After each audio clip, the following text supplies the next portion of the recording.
의두요목. 의두요목은 대부분 과거 불가에서 들었던 화두들입니다. 의두요목 1조는 세존이 도솔천을 떠나지 아니하시고 이미 왕궁가에 내리셨다는 내용입니다. 그럼 도솔천과 왕궁가의 장소가 같은가요, 다른가요?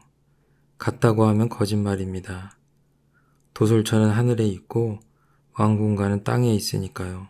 또 1조 뒷부분은 모태중에서 제도하기를 마치셨다고 되어 있는데 세존이 79살에 열반하셨으므로 모태에 있을 때와 돌아가신 때와는 79년이라 세월이 차이가 있습니다. 따라서 이 의두요목을 연마할 때에는 일단 시간과 공간을 무시해버려야 합니다. 대종경 성리품 14장을 보면 대종사님과 문정규 선지님 사이에 성리문답한 내용이 실려 있습니다. 대종사 복례정사에서 문정규에게 물으시기를 벽에 걸린 저 달마 대사의 영상을 능히 걸릴 수 있겠는가? 정규 사료기를 능히 걸리겠나이다. 대종사 말씀하시기를 그러면 한번 걸려보라. 정규 곧 일어나 몸소 걸어가거늘 대종사 말씀하시기를 그것은 정규가 걷는 것이니 어찌 달마의 화상을 걸렸다 하겠는가? 정규 말하기를 동천에서 오는 기록이 남천으로 갑니다 하니라.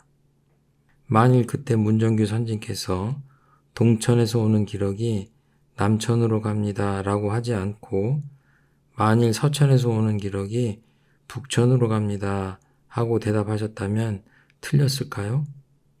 이렇게 완전히 공간을 무너뜨리고 세존께서 태어나시고 구도하시고 성불하신 후 제도 사업하신 79년이라는 시간을 다 무너뜨려야 합니다. 그러면 성품의 나이와 육신의 나이는 어떻게 차이가 날까요? 지구의 나이는 몇 살일까요? 지금 내 나이와 이제 막 출가 서원한 간사의 나이 차이는 50년쯤 됩니다. 이것은 육신의 나이입니다. 그런데 성품의 나이는 어떤가요? 대자리를 이해하려고 할 때 일단 시공을 무너뜨리고 생각하면 그렇게 어렵지 않습니다. 다만 우리가 육군 동작을 할 때 시공에 묶이지 않는 마음을 단련하는 것이 훨씬 어렵습니다. 이런 내용들을 염두에 두고 의두요목을 공부하면 됩니다. 일기법. 이 사업을 하면서 누가 제일 많이 변화했나요? 자신이 변화했다고 느낀다면 그분은 훈련을 잘한 사람입니다. 타력도 빌리고 자력도 빌리고 정기로도 하고 상시로도 해서 훈련을 잘한 사람입니다. 대산종사님께서 4가지 훈련으로 자신훈련, 교도훈련, 국민훈련, 인류훈련을 밝혀주셨는데 그 가운데 자신훈련을 잘한 사람이 제일 많이 변한 사람입니다. 우리는 훈련을 통해 변화합니다. 천열의 만보살은 세월 가지고 되는 것도 아니고 아는 것 가지고 되는 것도 아닙니다. 바로 자신 훈련을 통해서 되는 것입니다. 그래서 대산종사님께서는 옛날에 누가 어쩌고 저쩌고 했다며 흉을 보는 제자들을 보시면 야, 그 사람 지금 이사 간 지가 언제인데 내가 공부 안 하는가 보다 라며 깨우쳐 주셨습니다.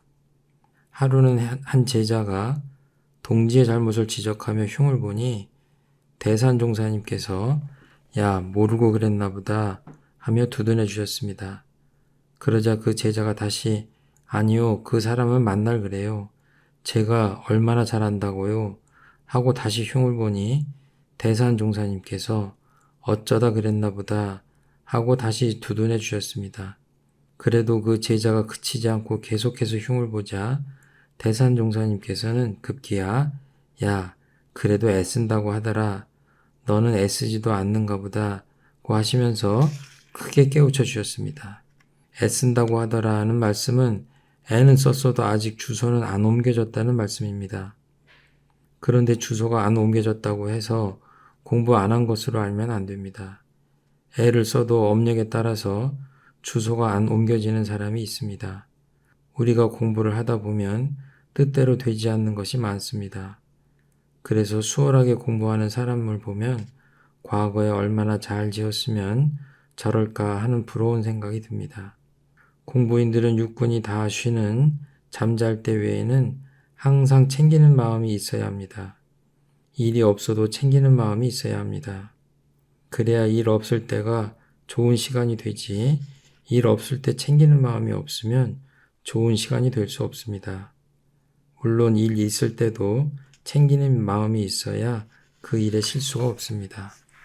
대산종사님께서 한 번은 열애위에 대해 설명하시면서 정하여도 분별이 절도에 맞는 것이 열애의 토가 떨어지는 것이다. 동하여도 분별에 착하지 않는 것보다 이것이 훨씬 더 어렵다고 하셨습니다. 나의 경험으로 봐도 일이 없을 때 절도에 맞게 준비하는 것이 훨씬 더 어려웠습니다. 그래서 공자님께서도 홀로 있을 때를 삼가라며 신기독을 강조하신 것 같습니다. 상시일기법, 대종사님께서는 일기법으로 상시일기와 정기일기 두 가지를 밝혀주시고 반드시 점검하도록 하셨습니다. 일기를 통해 유무념 대조를 하도록 일러주셨습니다. 그런데 정기훈련 11과목에는 따로 유무념 공부가 없는데 일기법에는 왜 유무념 공부가 있는 것일까요? 자세히 들여다보니 상시훈련법 모두가 주의 과목이었습니다. 그래서 상시일기로 유무념 대조를 하게 하신 것입니다. 대종사님께서는 제자들에게 유무념 공부를 하도록 하시며 처음에는 일이 잘못되었어도 챙기기만 했으면 유념으로 체크를 하라고 하셨습니다. 사실 유무념 공부를 시킬 때 단계별로 공부를 시켜야 재미를 붙이지 초입 단계부터 취사하는 주의심을 챙겨서 일까지 잘했을 때만 유념으로 체크하게 하면 재미를 붙이기가 힘듭니다. 그래서 대종사님께서는 처음에는 일이 잘못되었어도 챙기기만 하면 공부가 된 것으로 체크하라고 하신 것입니다.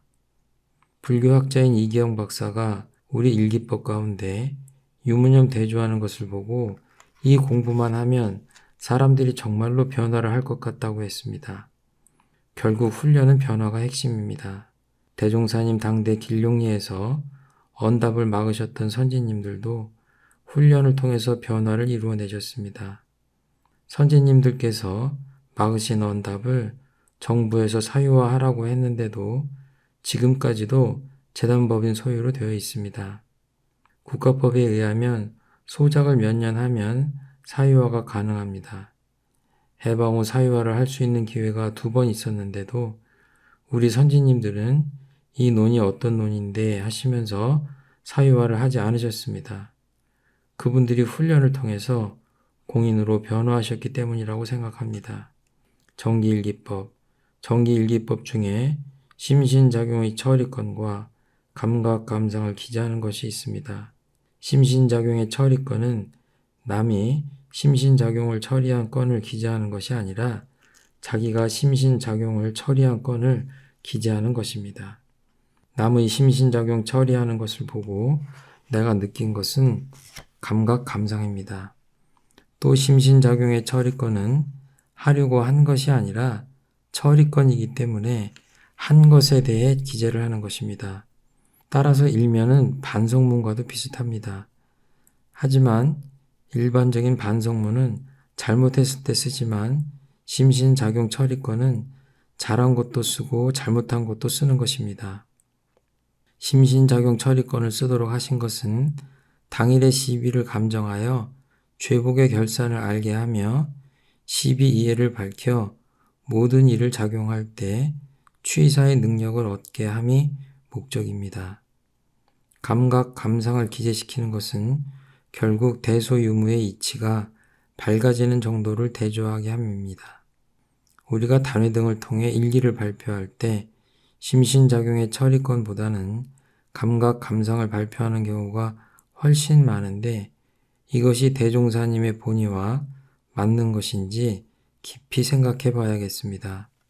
남의 시비를 캐기 위해서가 아니라 내 시비를 밝히기 위해서 심신작용의 처리권을 기재했다면 내놓지 못할 것이 하나도 없습니다.